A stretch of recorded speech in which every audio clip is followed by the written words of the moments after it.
There you go. There we go. I always get kind of nervous when I hit record. So welcome.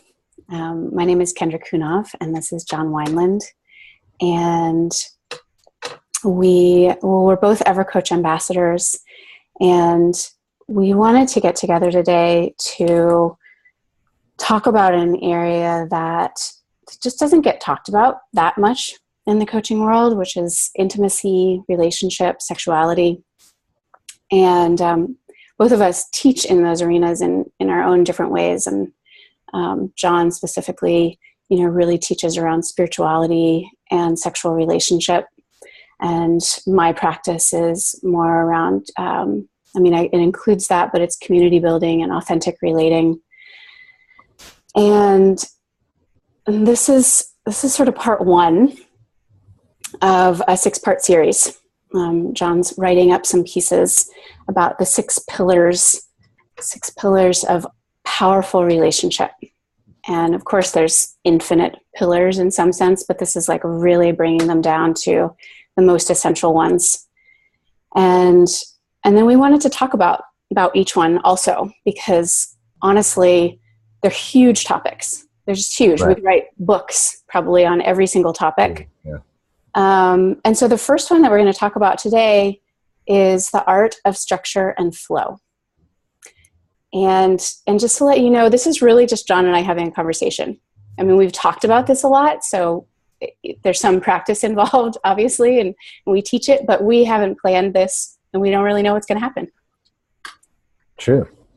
Sort of like when we teach anything, we don't quite know what's going to happen, but I did want to, for a couple of reasons, I wanted to create a series of what I find to be the most important pillars or tenets of deep relationship, like the things that I think if people kept coming back to, they would constantly be strengthening and nourishing and feeding their intimate relationships, whether it's romantic or with clients or with family members or deep friends. A lot of this stuff, obviously the sexual intimacy piece is primarily for your intimate partner, but a lot of these can be used throughout life. And so one of the reasons why, Rich wanted me to talk about this is because these do have a lot of efficacy in coaching experience. However, I'm primarily going to be talking about it from the romantic relationship viewpoint. And we'll give a little bit of discussion. I think we're doing a Thrive call on this in a couple of weeks, right? So we'll go into it a little bit about how to use these things as a coach with a client and how to create more intimacy in that realm. I'm just coming at it from my primary realm, which is embodiment, sexual intimacy, and spiritual intimacy. So the first one, go ahead. Well, I just want to say, I really loved the way you said, John, about, I think sometimes when these things get put forward, they can often seem like rules. And just the way that you said the idea of like, if you came back and gave attention and nourishment to these 6 pieces, that would create a thriving relationship. And having that as the kind of the context, like, oh, these are things to come back to. These are things to practice. These are ways to nourish your relationship. That just feels really good. Yeah, they're like aquifers. Mm-hmm. Right? You know what I mean? Like they feed the relationship. And if there's blockages in any of them, then what my teacher used to call kinks, right? If there's kinks in any of them, then the relationship starts to wither in a specific area. So hopefully this will resonate with people and they'll get a sense of what we mean when we talk about this. So I'm going to jump into the first one, which I'm writing about today and I'll post later this afternoon. The first concept is this idea of becoming masters of structure and flow in relationship. And the way that I define that is that, each relationship, each romantic relationship, one of the concepts of a thriving romantic relationship is not only to have intimacy, but also to have polarity, where there's a masculine pole and a feminine pole being held at consistently at all times. And when it's relaxed consciously. So when 2 partners say, fuck polarity today, we're just going to be best friends and exist in that best friend realm where they're both kind of flowing as friends, that's totally cool. But when the relationship, when they want to create juiciness and sexiness and surrender and energy, polarity is the crucial key. So I'm talking about deep relationship needing a masculine pole and a feminine pole. Doesn't have to be masculine partner, feminine partner. It can flow back and forth. It can be in same-sex relationships. There's all kinds of ways for that to happen. But just for the sake of simplicity in what I'm writing today, I'm saying for him and for her. But as long as we know that it's not locked into that, that each man and each woman could go back and forth, but we have a home, right? Like, if you're a feminine essence, your home tends to be in a place of wanting to surrender to something trustable. And if you're a masculine partner, you have a home of wanting to lead from a place of depth and structure. So for the sake of this teaching, masculine is structure. The structure represents the masculine pole, whoever's holding it, and the flow represents the feminine pole, who's ever holding it. So did I define those terms clear enough? Okay, good. Mm-hmm. So yeah, anything you want to say on that? Well, just going back to what you said at the beginning, which is, again, then it's about having choice. And when we haven't really, if we're not willing to honor that there are those poles, and if we're not willing to honor that we have a home, and then there really isn't room to play. Mm-hmm. So there isn't room to fully inhabit either of them if we can't just say like, oh, they exist. Right. And you and I talk about this a lot in our teaching about this idea of range. Mm-hmm. Like in really good relating, nobody's hanging out in the masculine rigidly all the time. Nobody's hanging out in the feminine, rigidly all the time. That there's a range, an energetic range, and really good relationship, really deep relationship has this beautiful range of, one day I'm creating containers and, you're relaxing into the containers I create, maybe another time. And you and I have done this as teachers together. Like I've said, I just need like 3 minutes to like do this. And you're like, okay, well tell me list to me what's going on. Well, in that moment, you're taking the masculine container and you're holding space for my feminine, for my emotional flow. So by no means is this a man and a woman thing. However, again, honoring those homes, and when those homes are disrupted for a long period of time or not honored, that's when relationships start to really suffer. I mean, you see that, I see that. Right? Agreed. Yeah. So for him, this idea of becoming the structure in the relationship, in my world, I hold the masculine primarily responsible for creating structure in the relationship, meaning the flow of the direction and clarity in the relationship should belong to the partner who's holding the masculine pole the most on a macro level. Now on a micro level, like you said, they can go back and forth. So the way I talk about that is become a master for him. I say, become a master of creating a containers, right? Creating a container. So that might look like something like, we're going out of town for the weekend, have your bags packed. I'm going to pick you up at 7 on Friday night. And that's all you need to know. Well, that's a container, right? And when I do that, I allow the feminine partner to just relax into, wow, okay, well, this is exciting. Like, what would I want to bring? What would I want to wear? And what do I want to read? And not have to be the structure, right? Not have to be the container, because I've created the container. I've planned a trip. I've communicated to her what I need from her. I've obviously booked a hotel. I've literally created a container for us to relax into. That's one possibility. Another possibility could be, I can tell you're mad at me, and you and I have obviously practiced this too. Like, you're going to tell me like all the ways you're mad at me. Mm-hmm. Well, that's me creating a container for the flow of your emotion. So go ahead. That one in particular, I think, is just really valuable for people to, that's a very specific one, like you're mad at me, but there's different pieces to that. And one is paying attention. Of course, yeah. And actually noticing, oh, what is going on over there? Is that, anger? And asking questions isn't wrong or bad, like if you're not sure, like, but it's noticing what's going on over there. And then it's saying, and then it's not avoiding what's going on over there. Yeah. Which is what the masculine does a lot. Yeah. Avoid creating containers. I don't know why, but this is a big thing with men. They avoid creating containers because I think that it's effort. And the masculine is obviously burdened a lot by just life and work and all of this. So the idea of coming home and having to create a container, it's something that a lot of men avoid. Well, and tell me if you think this is true. But the other part, it's the effort of creating the container. But I think there's also something about, like, if I don't make space for it, it won't exist.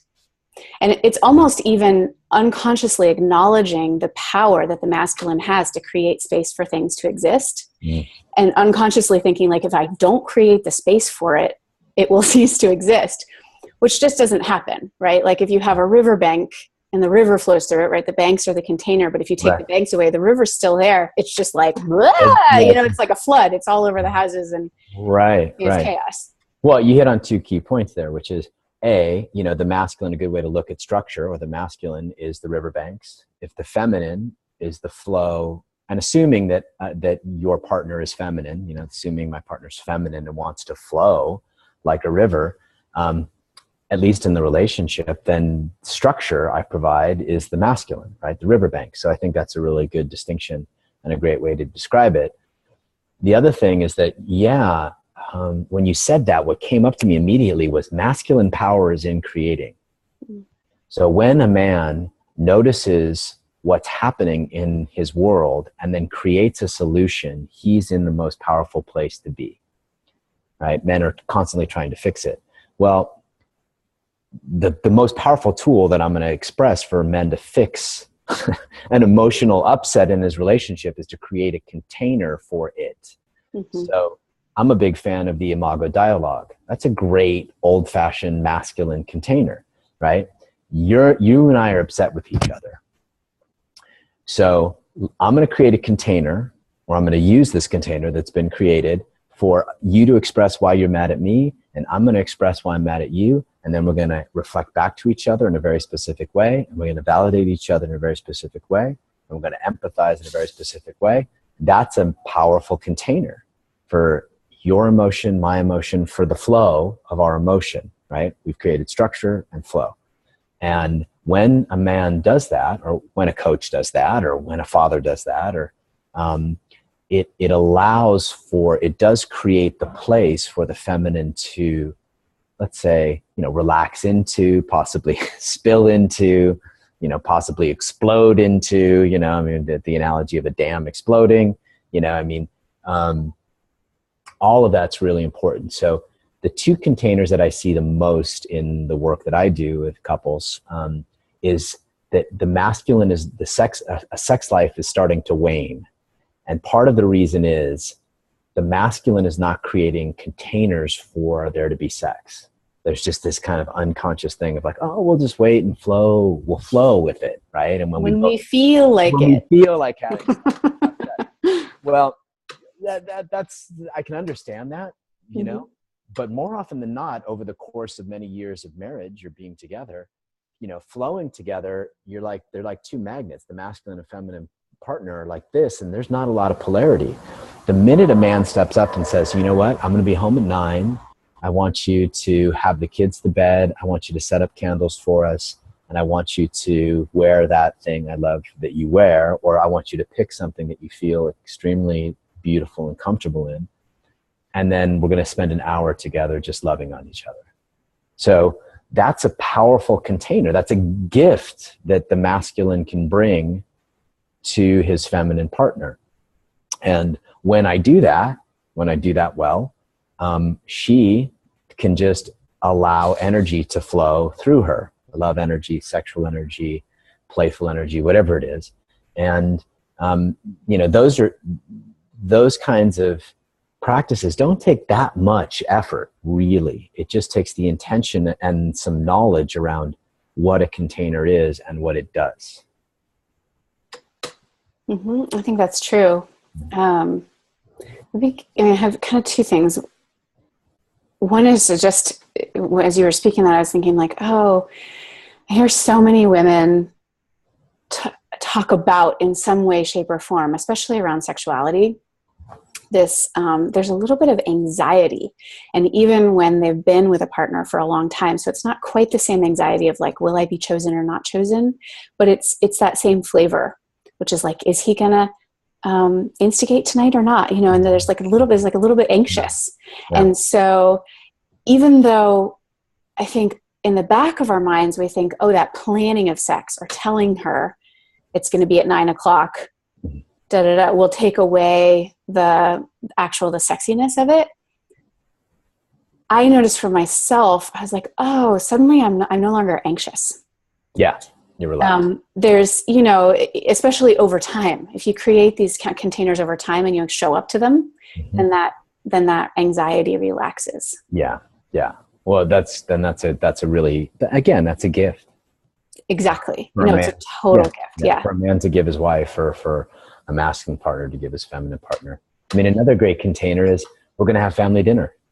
Family dinners at 6:00, from 6 to 6:45. We're together as a family. We sit down, we eat. That allows the flow of love as a family to come. I mean, you could come up with these, once you start thinking about like, oh, like this is a container. This is a container. A ritual can be a container. Like every Christmas Eve, Claire and I have a very specific ritual on Christmas Eve, right? And we have, very specific rituals on Friday nights. Like movie night is Friday night. Well, that's a container that I've created for her and I to, like, Claire's my daughter, for those of you who don't know, for her and I to be together. And it's kind of infinite, the ways you can do that. But again, that is the masculine structure. It primarily means start bringing the gift of creating containers for the relationship. There's a yogic piece to this too, which I should mention before we move on to her, which is that structure also, bringing structure to the relationship also means energetically being grounded, having, a deep breath, having a strong posture, being kind of the mountain energetically and emotionally. And when we do that, we actually have an effect on our partner's nervous systems, right? So if I show up and I'm like, if I showed up to this call and I was like, Kendra, what do we talk about? I don't know. What do you talk about? Whatever you want to talk about, right? Like, how relaxed are you going to be? I mean, you might think it's funny, but if I show up. Now that we're in it, I think it's funny, but if that actually happened, I'd be like, okay, we were set for one. And, you immediately stiffen up and you become the masculine because I'm like, oh, I don't know, whatever you want to talk about.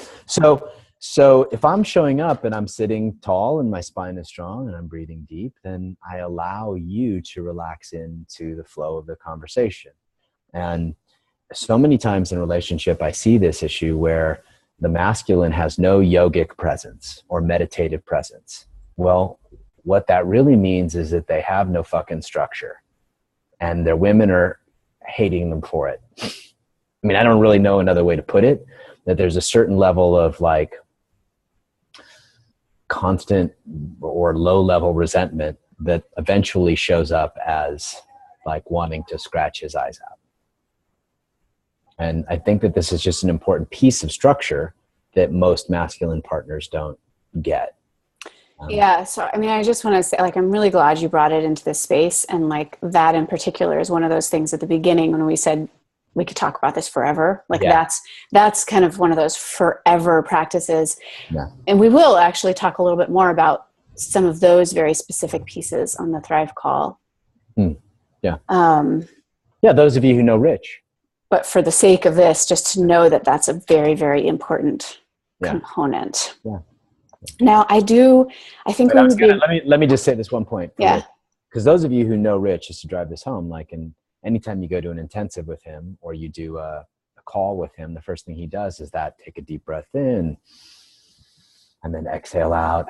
He does that 3 breaths, right? And then the third one, do a sigh as loud as you dare kind of thing, right? That structure, so Rich, whether he knows it or not, I'm sure he does. He's skilled in this way, right? That structure that he's creating for the session, right? That includes breath, that includes presence, that includes a certain level of showing up. So just so that the call this, so people listening can get an idea of what that actually looks like. I mean, that is specific structure, but he's also showing what you're talking about, which is he's basically saying, I'm going to hold you. Yeah. Starting at the very beginning, I'm actually like, I'm even going to tell you to breathe. And so I've got this. Yeah. Yeah. And he's modeling it. So it's a good, it doesn't always have to be so formal, but you get a sense of what it is that we're talking about now. So for her, did you want to take a jump on that?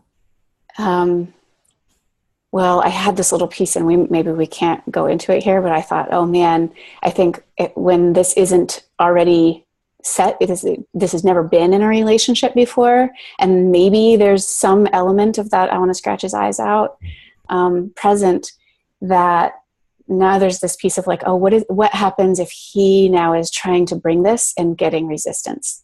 But again, that's kind of like, we could talk about that for a long time. That's a whole other book. So it might just be to acknowledge that could happen. That especially like if this hasn't been created in a relationship yet, or if there has been any kind of tension around where the roles have been reversed, or this, these kinds of things, like you just might get some resistance. And it doesn't mean don't keep bringing this structure. It actually, in a lot of ways, it means keep bringing this structure and keep showing up for it. Yeah, it's a big subject, and I think it leads us into this concept of flow. Yeah. So the idea of flow is, if the masculine is the structure, then obviously the feminine in any relationship or in any moment is the flow of energy, emotion, love, all kinds of energy that we could think of. In the idea of romantic relationship, it tends to be devotional energy, love energy, sexual energy, parenting energy on both sides too. So the way I put it in what I'm writing is for the feminine partner to become an artist in the practice of flow, right? So how would you like to jump? When I hear that, one of the things I really love again is the thing you said at the beginning, which is like coming back to these pieces. And I really like that you used the word flow, because again, some of the words that sometimes come up, I think, can sound like rules and like, oh, am I always supposed to be nice? Is it sweetness? Devotion sounds like, so it can get confusing. And when I hear flow, I'm more able to then, for me, what that means is like tap into the energy that's all around and let that actually flow through. And when the masculine's holding the structure, then it's kind of like, oh, maybe this is a joyful, laughing kind of moment, or maybe this is like a kind of intensely sexual moment, or maybe this is like maybe this is a really fucking angry moment, or maybe, but there's like, it's kind of in me and through me, but it's also actually what is the actual moment, right? Bigger than me. And then the feminine partner gets to flow. Gets to flow and gets to express the flow such as it is. Yeah. Well, I think a way that's great. I think I'll back up a second and just say that, there's physical ways to flow, like through your body, like create flow in your body. That could be dance, yoga, whatever movement. So, masculine polarity seems to be dictated by again, the mountain, right? Or a tree. It's not like it's completely still, but it's alive, but solid. Well, feminine flow, physically at least, means that there's a fluidity of love energy and light energy. And it's more the texture of the ocean, right, than the texture of a mountain. Mm-hmm. And so there's the physical aspect of allowing flow, right, as a feminine partner, and becoming an artist of feeling the ocean through your body. That would be a fun way to put it. Sophia Diaz is beautiful at that, teaching that kind of stuff. And then there's the art of emotional flow, which I think, you've called, and I would argue, like, emotional authenticity is very much emotional flow, right? So that requires a couple things. It requires that a woman, or whoever's the feminine, a man too, right? When we talk about emotions, we're talking about the feminine, whether it's a man's emotions or a woman's emotions. But just for the sake of simplicity and argument. So the woman's capacity to feel what's true in her versus block it or stuff it, or I can't say that now because I want to be a good girl, or I don't want to rock the boat, or whatever it is actually stifling the flow of emotional authenticity. And that is a very important aquifer into the health of a relationship. So the moment a woman starts doing that and a man doesn't recognize it or create a container for it to flow again, the relationship starts to wither. I mean, very clearly wither would be the word that I would use. Atrophy. And just to be really clear about that, like when you say feel what's true, I would say the primary word is feel. Because I do, this, and actually it's partly cultural, but the mind itself has this tendency to kind of go masculine and go like, is this true or not true? Am I thinking, is it? And so it's not like what's true about what happened. It's not what's true about you, like as a human.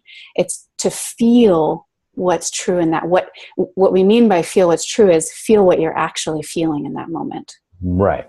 Yeah. And yeah, feel what you're actually feeling. But let me see how I can put this. But again, there's an artistry to expressing what you're feeling, right? So more often than not, when I see relationships start to run into trouble, the feminine partner has a lot of emotion she wants to express. Well, the masculine partner doesn't have the structure to hold that much energy. So it's like she's blowing his circuits with so much energy. Now, it's not that she shouldn't express the emotion, but that there's a certain level of feel the difference between you're a fucking asshole and I hate when you do that and you always do that and you never care about me and you don't love, the kind of stuff that people say when they're upset, versus I'm noticing how angry I am. And when you say that, I just want to scream and I want to cry and I'm so upset, right? One, the masculine nervous system, you're not withholding anything, but the masculine nervous system can then take it, right? And if the man is really strong in structure, he'll say, oh, okay, baby. All right. Well, then here, take 2 minutes and just yell at me. Right. Right. That's a container. Yeah. I told her, I had a client the other day and, she and her husband, she actually told, she was like, I was so mad at him. I slept in a different room for three nights. I was so mad. And anyway, it went like this. But at some point I just had this flash and I was like, oh, you guys should have fights as animals. Like stop talking about what you think you're fighting about and like you should be growling at each other and just like, just be an animal and then have the fight like you were that animal. Yeah. Have the fight like two wolves. Yeah. But that's a container. You just played the masculine because you're a good coach, right? And you just gave a container for the flow of, for emotions to flow, right? In a healthy way. So that's a really beautiful example of how that works. And, but the feminine has to make the decision, I'm not going to stuff my emotion. Now, another piece of being an artist in my world, and this is a teaching that comes directly from David Data, so it's inspired by him. A lot of my work's inspired by his work, but this is my interpretation of it. A thing that he says that I thought is really brilliant is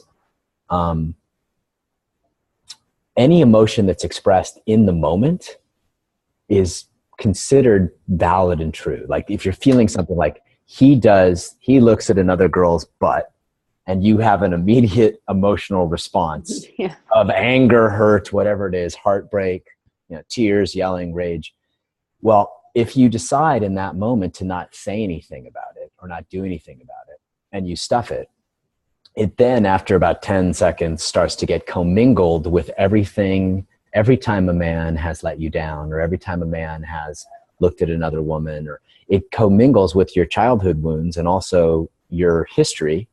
And now when you bring it up 3 days later in a fight, it's no longer pure. It's now commingled with all of your history and probably has a lot more. Whereas if in the moment you would have just like smacked him and said, don't look at her butt or whatever, right? Or pinched him or like stomped on his foot and like gave him a growl, you then are creating an artistry of immediate emotional response. And that is something I guarantee most men will respond much better to that than getting, lambasted 3 days later with all this other energy that doesn't actually belong to them.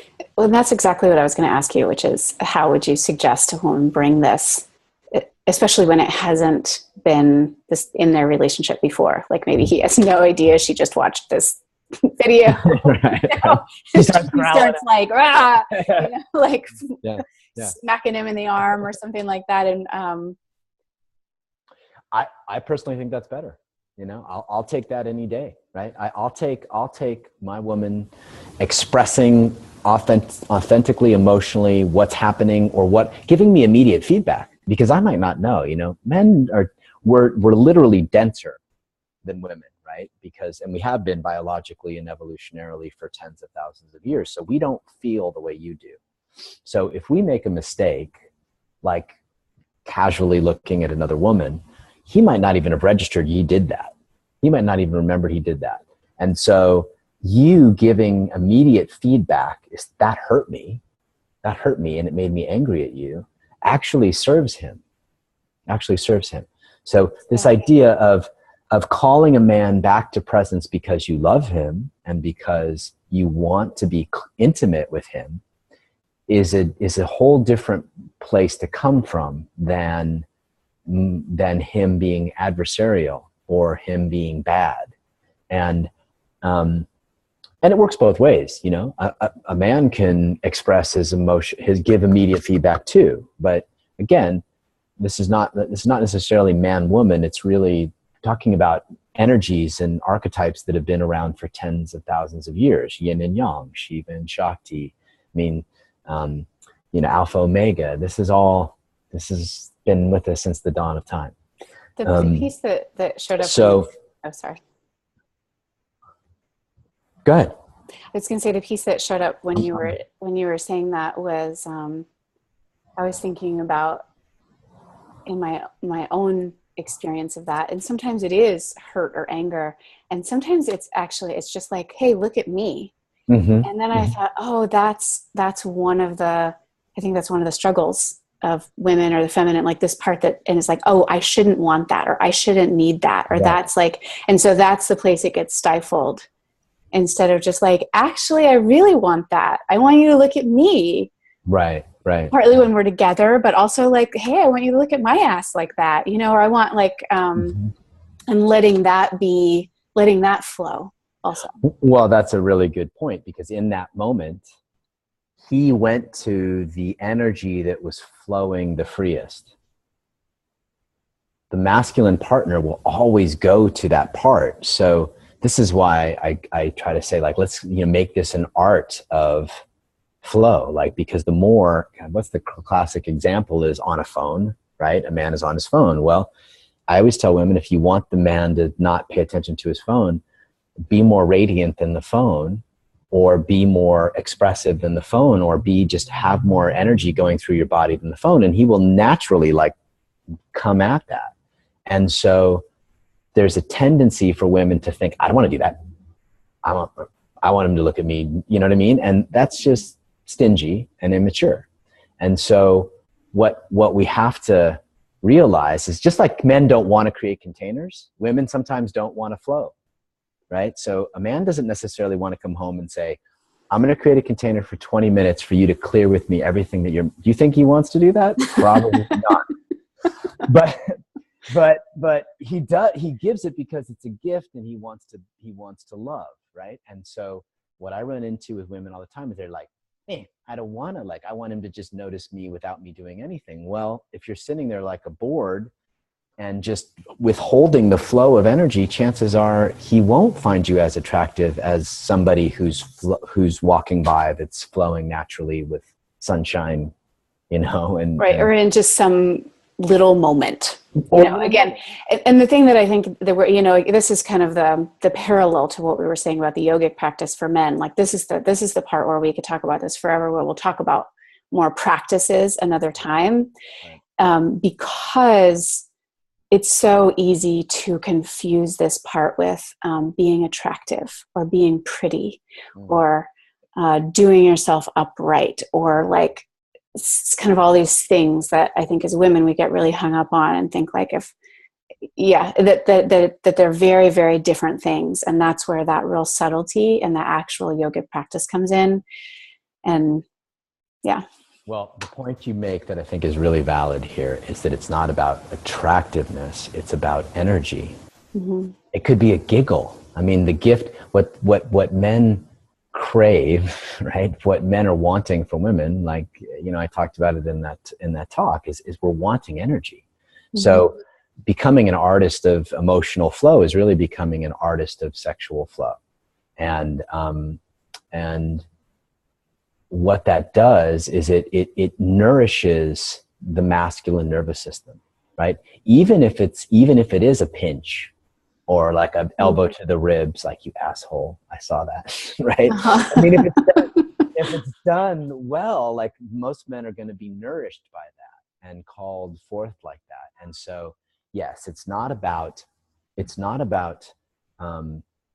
being more or less attractive. It's about two things in my mind. It's about practicing, like practicing allowing the flow of emotion and energy through your body, which is something you and I work on a lot.